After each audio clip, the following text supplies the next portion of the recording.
سلام دوستان، آمدم با یه ولاگ دیگه در کشور زیبای سوئیس. بریم که این کشور زیبا و طبیعتش رو از نزدیک ببینیم.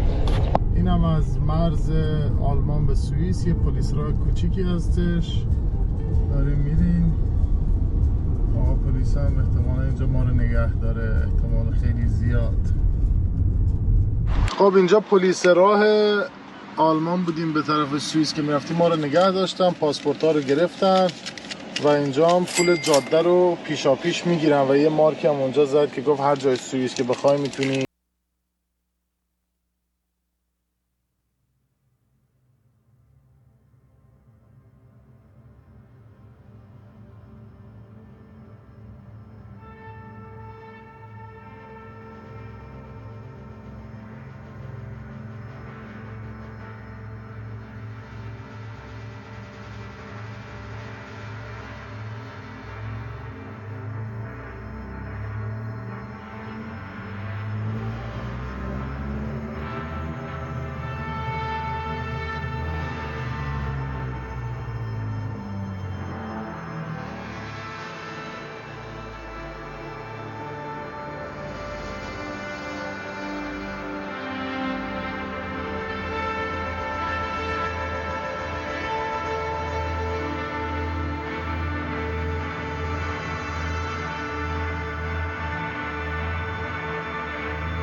واقعا این نماها رو فقط این ویار باید از نزدیک دید.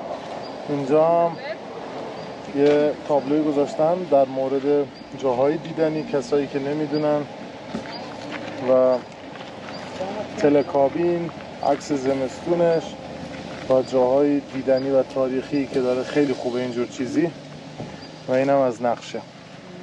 اینجا هم یه روستای بسیار زیبا در کشور سوئیس هستش که اونجا جلوتر میخوایم بریم بلیط بگیریم برای قطار. یه قطاری از که دل کوه میره بالا، خیلی باید قشنگ باشه. اینجا ما می‌بینیم 2 تا بلیط گرفتیم برای اینکه بریم این شهر برنز. با قطار باید رفت 1 ساعت تو راهیم، 1 ساعت هم برمیگردیم، 2 ساعت، ولی از دل کوه میره بالا. این دفترچه هم بهمون دادن، خیلی هم عالی. این هم یه نمای بسیار زیبای دیگه و اینکه میخواستیم سوار این کشتی کوچیک بشیم، بریم بچرخیم براتون ویدیو. متاسفانه دیر رسیدیم و اینکه جفتش با هم تعطیل میشه، یعنی آخرین قطار بود و اینم آخرین کشتیه، و اینکه به خاطر اینکه بریم سوار قطار شیم دیگه نتونستیم سوار این کشتیه قشنگ و زیبا بشه. خیلی زیبا، واقعا آبش زلاله، خیلی قشنگه.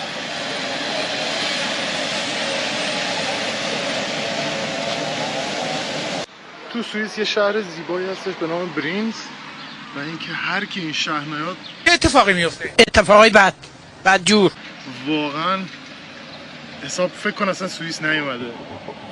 طبیعت بسیار زیبا، با کشتی میتونی بری. به چرخی که تعطیل میشه، ما وقت نشد بریم.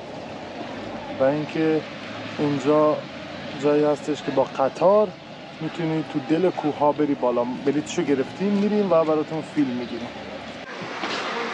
این از لوکوموتیوی هستش که تو دل کوه ها میره، خیلی هم قدیمیه. و این از کل قطار که الان اینا پیاده شدن، بعدش ما سوار میشیم. این هم یه مغازه هستش کنار همون ایستگاه قطار که میره به سمت بالا. تماما کارهای دستیشون و قدیمیشون رو اینجا گذاشتن برای فروش و بعضی هاشون هم غیر قابل فروش هم، فقط برای دکوراسیون گذاشتن اینجا. غیر کلن کارها با چوب درست شد. و اما عصا، چه عصاهای قدیمی هستش. قیمتش هم 13 فرانک.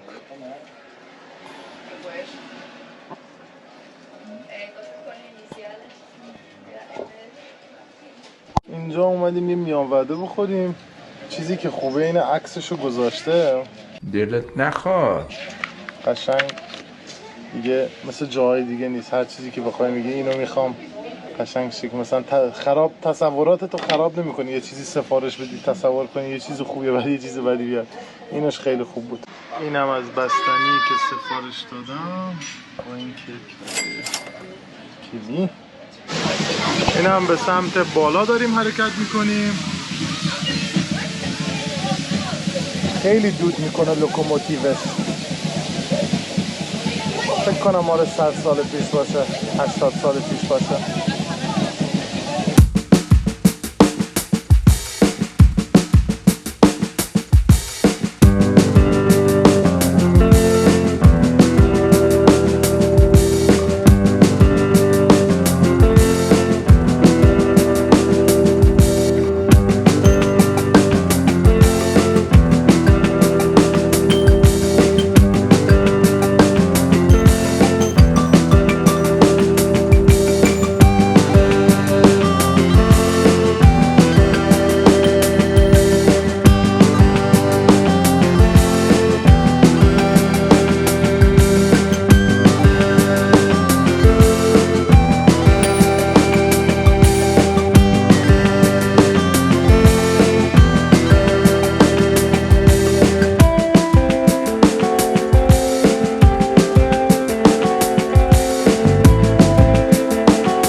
اینجا زندگی میکنن. اینم از گاو و گوسفنداشون. حالا نمیدونم صدام تو ویدیو میاد بالا نمیاد، میشنوید. ما قراره بریم اون بالا، هنوز مسیر ادامه داره تا اون بالای کوه.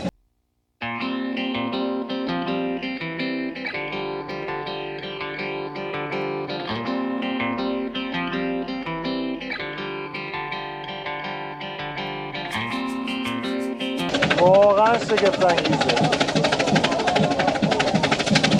هیچ وقت هیچ جای دنیا همچین هیجانی نداشتم.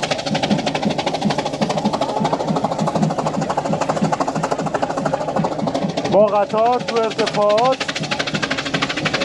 خیلی زیباست، خیلی زیباست. امیدوارم تک به تکتون بیاید و این قطار رو تجربه کنید. هر کی هم که نمیتونه بیاد از صمیم قلب براش آرزو میکنم که یه روزی بتونه بیاد اینجا. اینم از لوکوموتیو یا همون قطاری هستش که ما رو آورد بالا به صورت هول دادن، نه که کشیدن. خیلی این قدیمیه ولی اینجوری که معلومه هنوز که هنوز کارایی میده و اینم باک بنزینشه. اینم ریل قطار. اینم از قطار پیاده شیم. متاسفانه 5 دقیقه بیشتر فرصت نداریم و اینم از قطارمون. خیلی زیبا. اینجا هم یه ایستگاهی هستش که وای میسم برای سوختگیری و این لوله‌ای هم که میبینید این دقیقا برای سوختگیریشون استفاده میکنن. آره همینجور که گفتم برای سوختگیری وایساد. اون دور هستش، نمیدونم حالا میشه نزدیک کرد دوربین یا نه. نمیشه. سوختگیری میکنه. بالا خیلی قشنگ بود. داریم میریم پایین الان. خیلی قشنگ. اینم تونلاییه که سال 1890 میلادی ساختن. ساخته دست بشر. واقعا زیباست.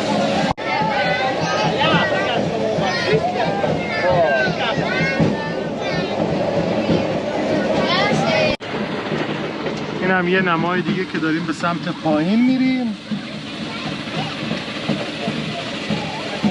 خیلی زیباست، خیلی زیبا.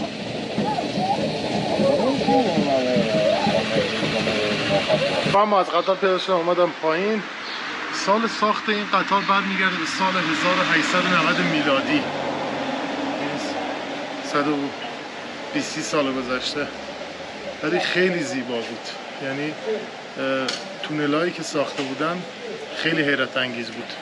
اومدم مارکت اینجا خرید کنم. بعد این سوسیسای مثل ماکارون همشون خشک شده، قیافه هاشون میگن یکم خوشگل نیست، آدم دلش نمیخواد از اینا بخوره، ولی میگن خیلی خوشمزه. در هر صورت من جرأت خوردن همچین چیزایی رو ندارم. برو دور ننداز.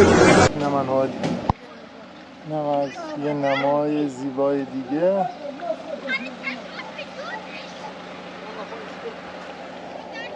خیلی قشنگ.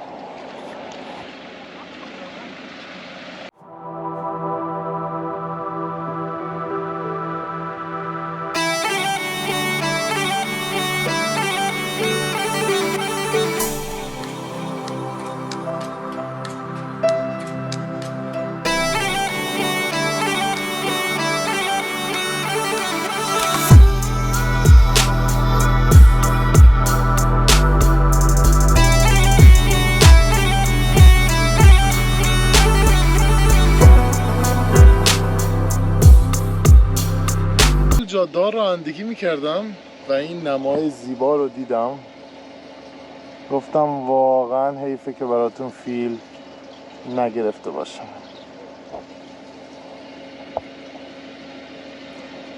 مثل عکسای کارتون میمونه که تو بچگی نگاه کردم، فیلم کارتونیا.